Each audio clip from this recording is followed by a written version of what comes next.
Good morning. I'd like to call to order this meeting of the Finance Committee on June 27th, 2024. Start with open forum. And I do have an announcement.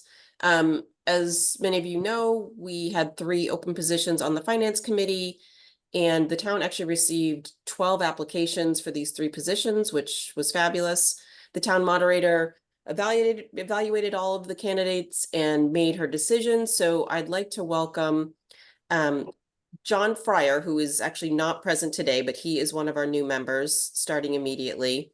Nate McKinnon. Actually, Christina, John Fryer looks like he's an attendee now. So Dan, I don't know if you want to promote him to panelist. Maybe he didn't get the right link. I apologize for interrupting you, Christina. No. Thank you. I appreciate that. So John Fryer is here and will show up in a second. And Nate McKinnon is our second candidate. Those 2 are starting immediately. And then we have John Leffers, who is also here. He doesn't officially start until July 1st, but is hitting the ground running. So I'd like to welcome all of you. And here comes John Fryer and Beth Morrison. Okay. So welcome, everyone. Just a reminder that we do have a meeting at 7 o'clock tonight, either in person or remote. If you're in person, it's at Millennium. Does anybody else have anything for open forum? Nope. Okay. We'll get right into the fire department request for a reserve fund transfer. And Chief, is that you up? Yes, I am. Thanks. You know, we really tried to make it this year without doing any kind of transfer. We really got beat up at the end of the year with some vehicle maintenance. We've been in the hole all year on with repairs, and we're seeing not so much the labor cost, but the parts cost has really gone up. But one of the projects, just a history, was last August. We did a brake job for the engines, which was a 6-wheel truck. It was just the back, and it was $12,000. And most of that was parts. We're just seeing a huge increase on parts, whether the electronic or not, even for brakes and stuff like that. We far exceeded what we had in the budget for that. We did have a little bit left in parts and vehicle parts and supplies that offset that, and a couple other places we were able to defer some purchases. But we just really think that we need this to make it through the rest of the year with the 2 invoices that we just got for Engine 1 and Engine 4 that are Greenwood emergency vehicles, and just whatever else might come in there. Okay, thanks. Does anybody on the committee have any questions? No. I do, sorry. Okay, go ahead, Heather. I was looking at the list of repairs that totaled 64,000. And I asked Dan for the year-to-date report, and that totals 76,000. So I'm wondering, are those invoices already in Munis? They are. I took the spreadsheet I did was more the major things we had, not the little stuff. That's why I kind of just put in there what anything over a couple $1,000 to show what we had. The Engine 1 and Engine 4, they might be in process for PO. They might not be in Munis yet showing up.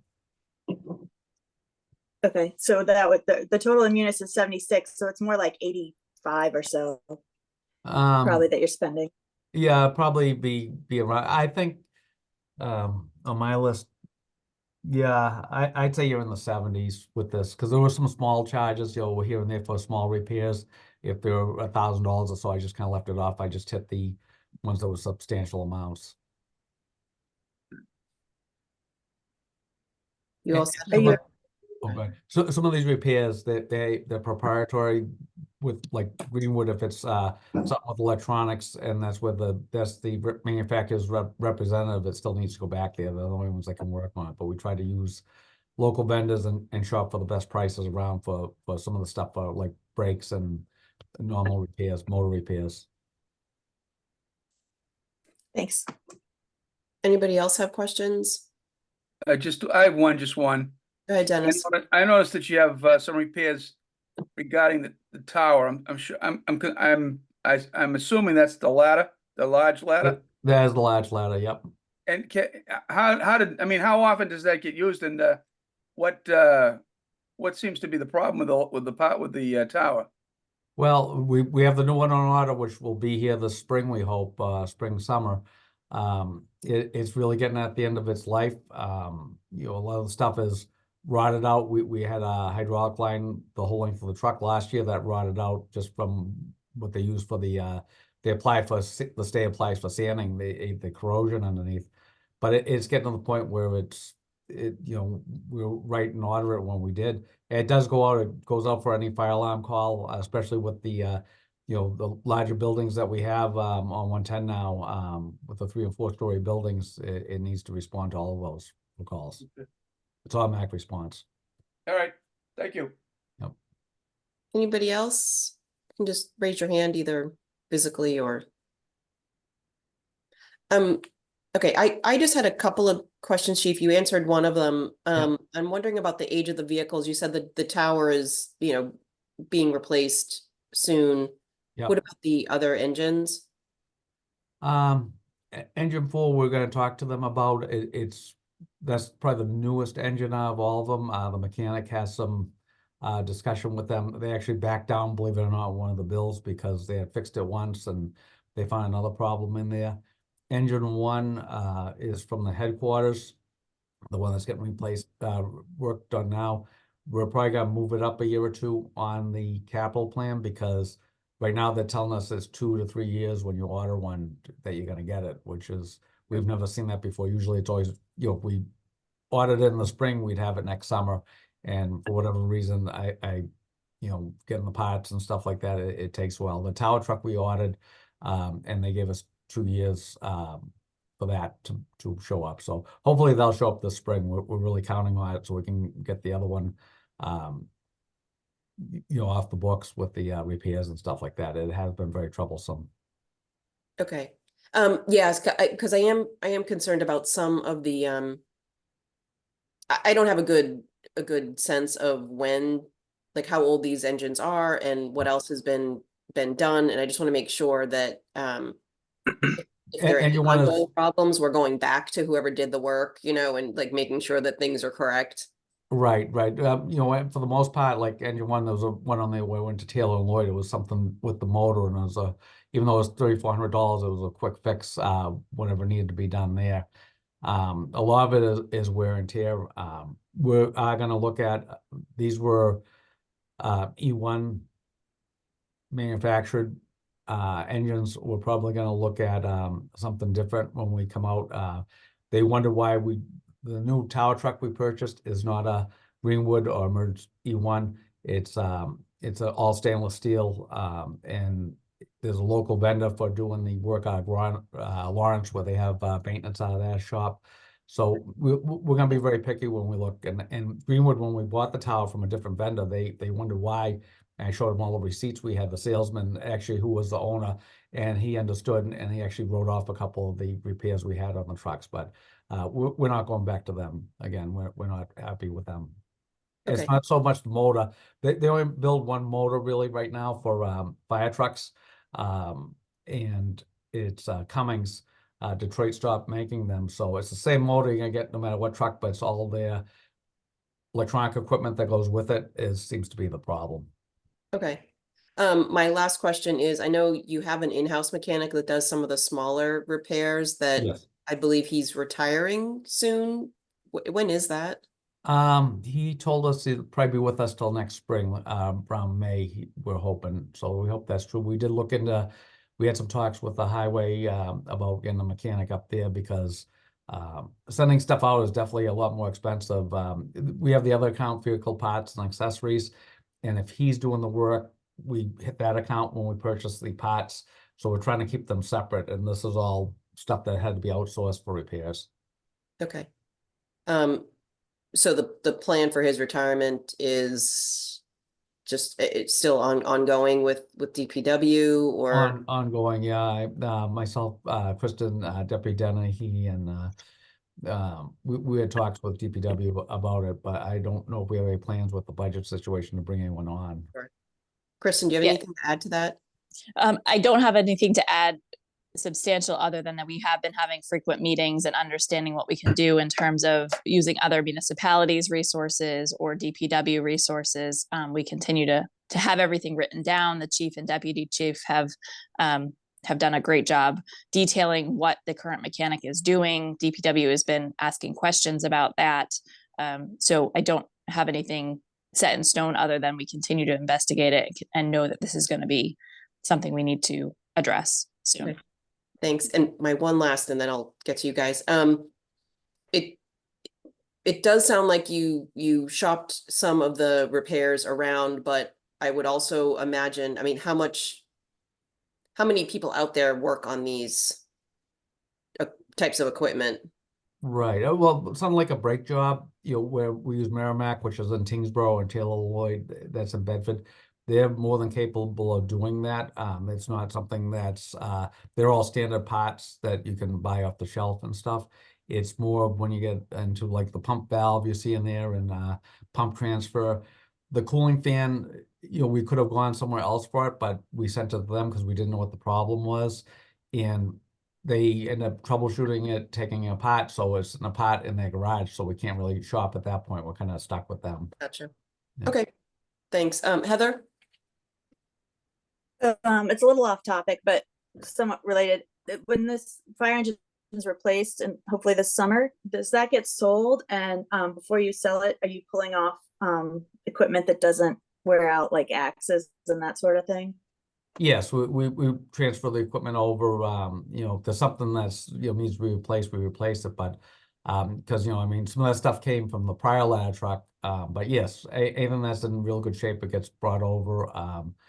We usually recycle it. I don't know that the Seagrave, where we're buying the new ladder truck from, they haven't told us whether they want the old one or not. If not, it'll go up for auction. Dennis? Yes, Chief, at the risk of dating myself, used to be Mack and LaFrance were the two big distributors or manufacturers of the equipment. Are they out of business? I was just wondering. I didn't see any of them on there. Yeah, they're out of business. Yeah, they Are haven't.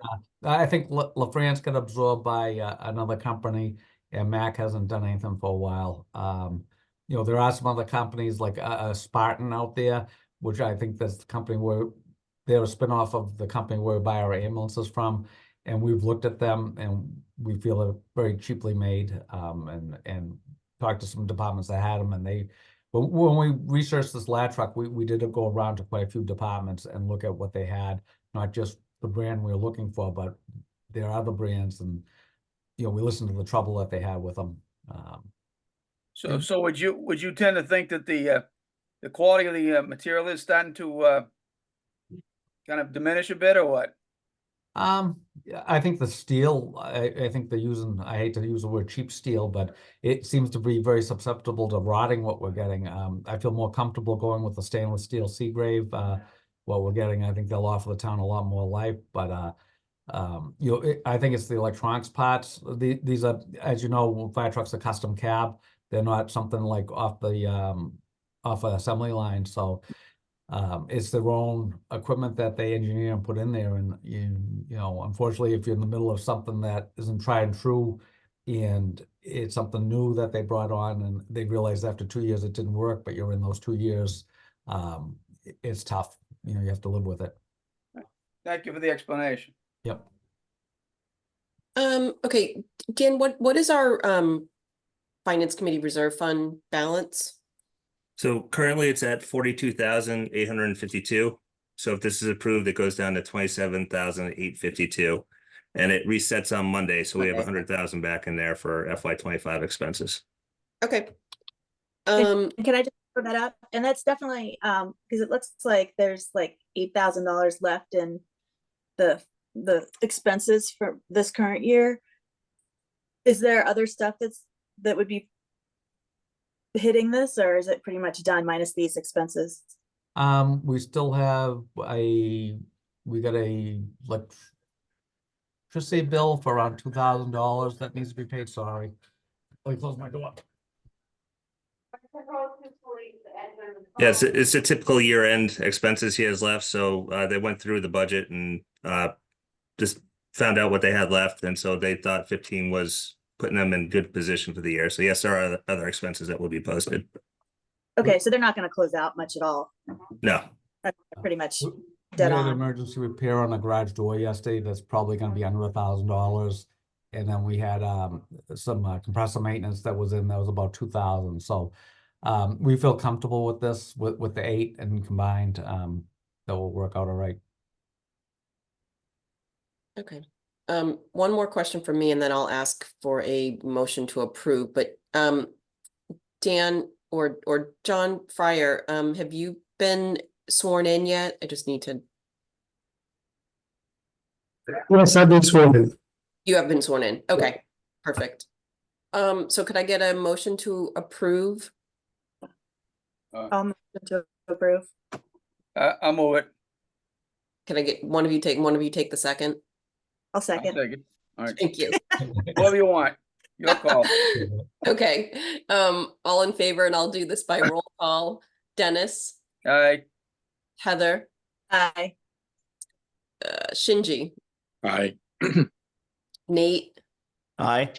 Shelby, Aye. Hari, Aye. John, Fryer, Beth, Aye. and I'm an aye, so that passes unanimously. Thank you, everyone. Thank you. Thanks. Our next order of business is approval of minutes from June 4th, and I'm just trying to see. So it was me, Ingrid, Beth, Dennis, and Hari were there. What's the rule on people approving if they weren't there? How does that? Abstain. You should abstain. it's up to them, but they can abstain or they could vote for it if they want, but you know, it's really a choice, but most people abstain. Okay.